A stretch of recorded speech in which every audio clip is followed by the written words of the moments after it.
okay nang hojik nasaje next level da puna bai damta ready to bo hore nasagi journey je hojik transform tawna bai damta nasana pami ba mayam sing achieve tawna bai damta nasagi kokta anoba ideas kya ma hapchal le hire se yes you are hungry nang hojik hungry ore nang unda hojik nang achieve tawni ba kya ma nang unda hojik business anoba start tawni ba kya ma 9 to 5 job to budagi nasagi 9 to 5 job tawni dab nang hojik decision lo bo hore nasada haibdi nasada ai kari gumam start to da ba de ai gi multiple income streams sem da ba de haibagi wakal no je nang una chen ba hore and you are working hard nang uji hard work to bo hore nang sei se matam pi ba hore nang gi sei se darka le ba pot ma'am sing energy time ma'am sing money ma'am sing nang invest to bo hore har se ba si to bo hore kanda aina mayam da precaution mai hai je ho ge ma'am lo bi ge da se kai no ai matam da hojik inkhale ba ma'am sing adagi di youth ma'am sing da sigi message se yo da ba yadra pot amne because kai no aini sana thengnar ko pot to mayam da sigi pot se aina matam mang ge pot ma'am da matam mang da na bai da mutane ba ngasi hari ma'am sing kai no ai matam da nang na try to driba masing do nang na wakhan khalla laga try tawdriba masing do arudagi aina saruk chama hena fail oi behele kai gino am tamda fail oi raga ingon lesson kya ma tak piak ki sigi pot se gaman natte sigi pot se ingon da si jina ingon chok thoi have so like si di ai asenga pot nei hai se ingon da ai dukki matik fail oi re ko hojik su fail oi every day each and every day fail oi but failures I love failures kai gino am tamda failure na ingon da acho pot kya ma acho lesson kya ma adagi di acho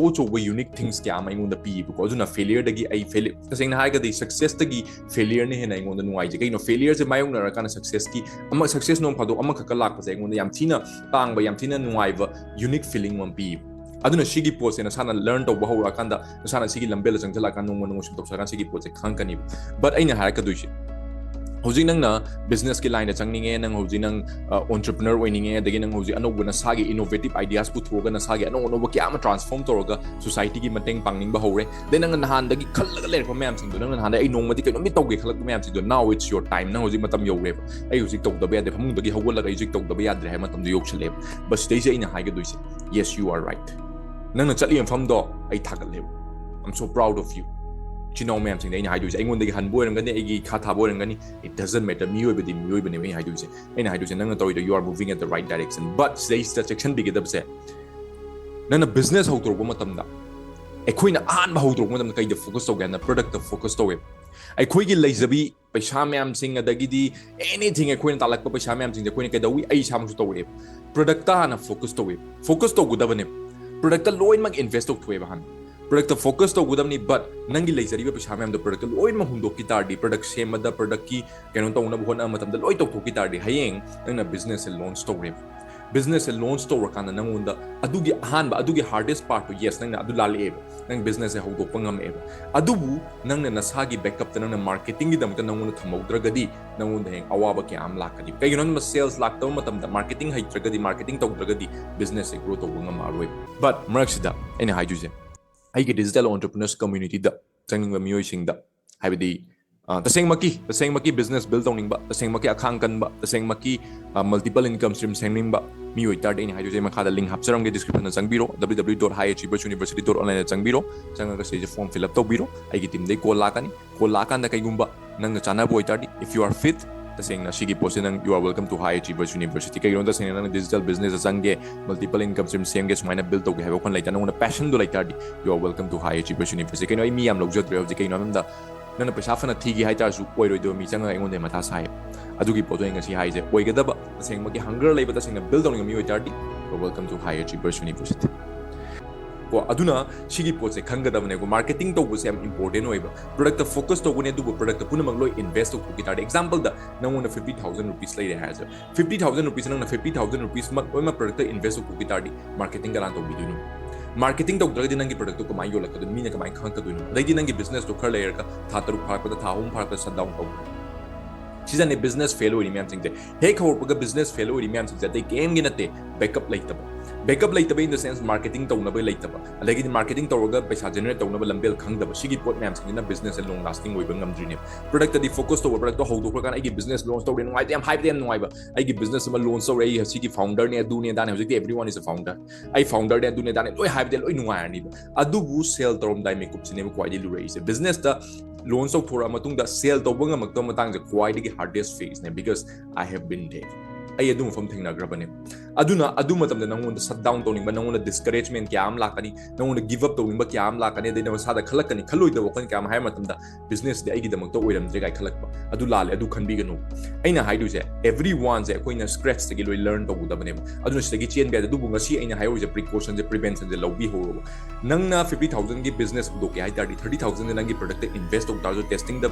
invest to tajo 20000 di nangi marketing gi damta nangi backup gi damta emergency gi damta thambi ho si jina heng nangonda business ching ba nu wai rakani nangonda ko adu madung da ko na tam tam na paisa mem ting tangkhal akanda mathang semakadam aduna loire hamte paisa am wali ba da business da matam yam changi money changi effort yam changi paisa is pain yam changi adagi di failure kya am changi adu mem ting mayok na du ba am wali ba du si first thing ne bang logu da mem ting youth mem ting khalai mem ting blind ne changi mem ting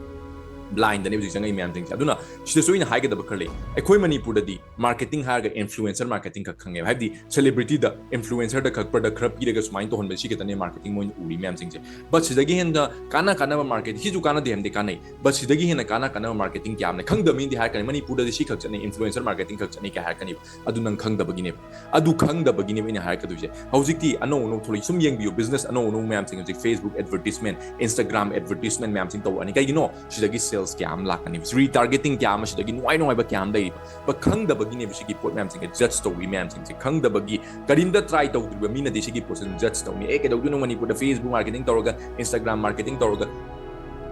chamana dro Delhi ga mani put chokot ba moina kitang hengi hai bon India adugi pot different adu still adu work to da miyo bi miyo bi si zu miyo bi ne adu zu miyo bi ne leje pot loi lei nga dang Myntra da le Amazon da le loi lei nga tan loi darka le ba pot nga tan sigi pot mem sing khang da ba mi mem sing na sigum pot judge loi to gani kai no si mem sing edi mon judgmental boy hai moi sigen moi gi pun si se tasena moi kan bi dei wai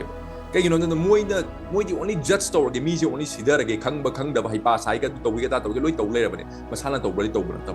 aduna sigum mi si di tasena ha ge dai moi gi mind yam tina low level da judgmental boy hai tar di comment yam na judge to ba yam akhang ai yam saba dagi di senandron ba comment yam pi ba adagi comment akan sab si jina nangin reflection num tai sengna harga let's talk nangi kai knowledge nang khangda ba kai lege nang na ingon de hena kai khange discuss talk chi ingon nangon de tam jani ngai ba kyam yarong ngani fajan tam ge ingon de su ingon su tam that's the way adumaina work to ba na dun tabi judge to ba mingon da ande mingon sida na ba hona ba nangi mindset to dum tai aduga creator mem sing the business owner mem sing sigum mi sing the focus to biru kai ingon da moi gi mind si nang na tasengna har matam da nang na leiba mind do moina lam phang ro aduga nang moi gi makha ta nang habdi nemda gi habju nakha da khan gan sidi yam tina moi gi mind ji tongan ba wen chokot pa sunga maroi da bani moi gi mind smai sum lai tar dim chokot pa ngam kai nom da moina sai gi leiri ba circle jam tongan grep aduna aikoina aino ji hack tu ji aikoina siguma pot da siguma mina judge to we mo tabi ganu aino ji hari pot se fazana isha da focus to we isa gi business growth to gi hai tar di marketing am darka lai sei influencer marketing ojun Facebook marketing Instagram marketing YouTube marketing adagi di Google advertisement mayam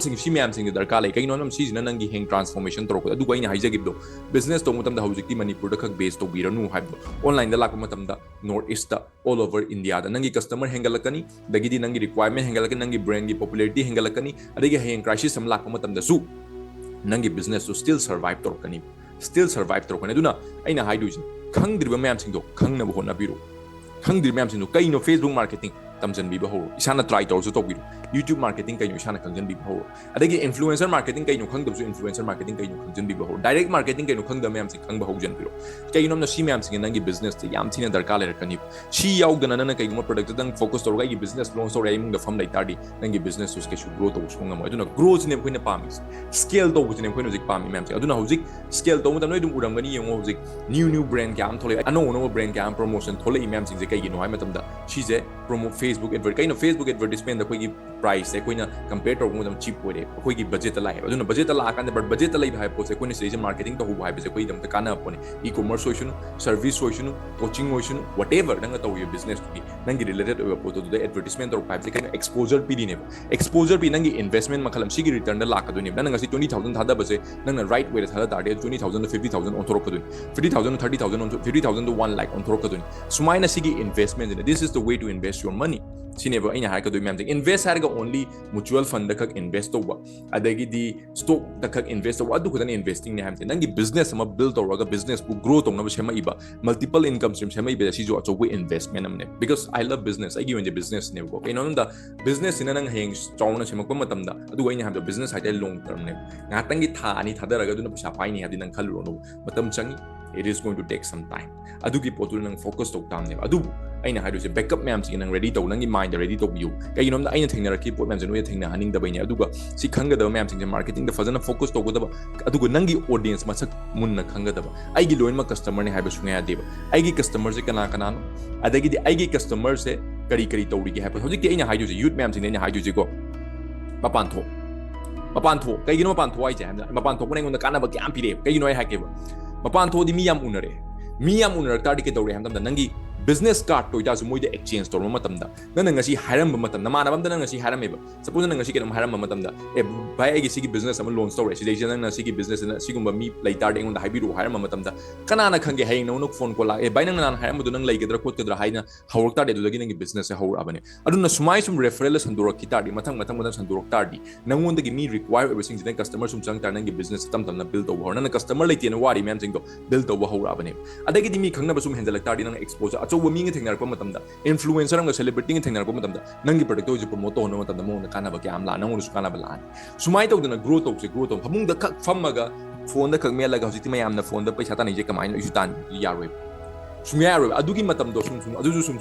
kind of obsolete oishalakani obsolete haitadi mangjan gini kind of adugi trend no hojik chalini adugi trend no mangini kind of business to business ni at the end of the day real business ni aduna jai na haijo mapan yam tho mi yam no wari shana ba ho mapan tho haitadi mi yam singa connect to ba ho mi ge wari shana ba ho ro adagi ano kana mi ge pulo negative minded ba youth ko mi singa pulo hamti seran drama thabuk to mi singa pulo hamti kana ba mi singa pulo adagi nang gym chat pa kangbu yaung gani atang ba gym da chat pa mi ge yauri mem sing do ali the connection semo adu lai mem sing do business ona mapan da lai mem sing ju have the mapan mi singa sidai da mayang haiba leiti aduni have judge to le adu ma judgment le thabak to gon wakan pick pat mi gi thabak to gon mi gi tinaro wari samnaro adagi di mi is mi ngata edin of the human being ngata ni tasinga loinara di mateng loi pang ngata ni aduna fazana tinara matung da tasinga loinara matung da nangi sukana ba magi sukana ba du kan relationship semak ko tam da nangi business ta kyam grow lakyo ngasi suppose ai gi mana ba ma aina hire ai gi exam aseng man ingon thuk ai gi mana ba jaipur da gi le jaipur da ai ga le mi nam guwahati da lakko da ma ga gym thana mi nam tam da suppose ai na hai mo da bai nangi jaipur da kana khangna ba le nangi swaina wall frame bu ma sending mi galangan le haja ina mo just hai matam da directly mana magi ai cousin amgi le smaina magi wall frame same ni ham ne matam da my cousin is ngon order ai ngon phone call to message sare so sidai sa dum order ma hojik tha ge do re order je si kai no si connection ne same thing ai no hojik Maharashtra da le bi mana bam da Kerala da le bi mana bam da sum connection sum same gi matam ai gi business tam no sum chandor ko do ni aduna siguma khan je khan bi ikai le tar de ai kai jai tal le kai har ka da gi furak kadra achai ra kadra sum to le da nang mi kamai wo aduna si ju marketing ne Sizu marketing lepe ya deba business lepe sunga deba pesa ai somde pesa lak trega sum nung da fama kai ne oi doi man da adu sunga ro somde su chala ga somde na garamba lady somde na garamba lady shim famda na kai lady shim famda na kai lady hai pose every 360 degree da nang sigi pose growth on na bhona ga damne adu kan nang growth on ngam ga damne connection semak pa marketing torok pa